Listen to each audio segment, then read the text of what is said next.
Chris, congratulations on being a part of the first class of the Don Brankley London Knights Hall of Fame.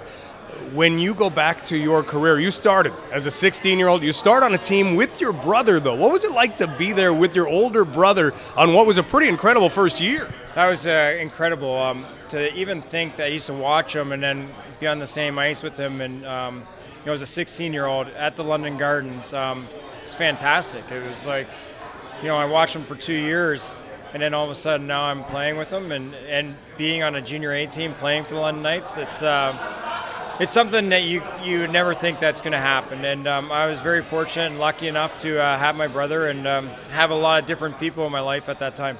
You carved out sensational success, all-time Knights leading scorer when you left the organization, and that wasn't topped the next year or the year after.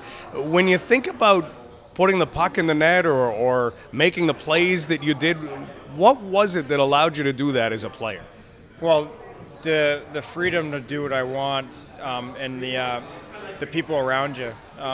We talk about why we're here tonight. It's Don Brankley. Like, he made me feel comfortable every night, every day, and he was one of those guys that he fine-tuned everybody. He knew how to treat everybody differently and what they needed and how they needed it, and he knew how to treat me, and he got me to where I am, and not just in hockey, but in life in general. He made my life outside of hockey that much easier.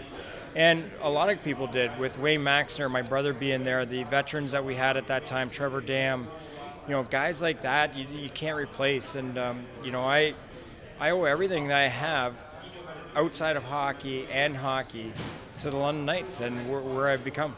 It's amazing how small the hockey world can get. Gary Agnew, when you started, was an assistant coach, became your head coach. Now you, as a head coach with the Rochester Americans, go head-to-head with him. What's that been like? Oh, it's been great. He's been my biggest supporter from day one. I remember, I think 10 years ago, I just had this moment that I need to give something to Gary because he was a big part of my life. He was 4 years in junior with me, and he really propelled me as a young kid to a man, and so I gave him my MVP ring. And one of the years, I have two of them. I wanted to keep one for my son and one for Gary because I feel that he earned it as much as I did.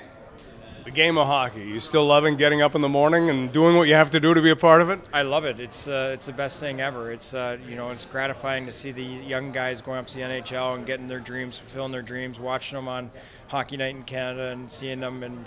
And I had Seth Griffith last year, a big time player here for the London Knights. I loved him. He was a great player.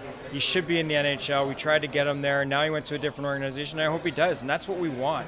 We want these young kids to keep living their dreams because they're great players. But the thing that stuck out most about Seth was he just talks about London. So, and I was like, wow, you guys really like it there. And they absolutely love it. And what Dale and Mark have treated these guys, it's an NHL team. It's an NHL, how they get treated, how the arena is, how the fans are.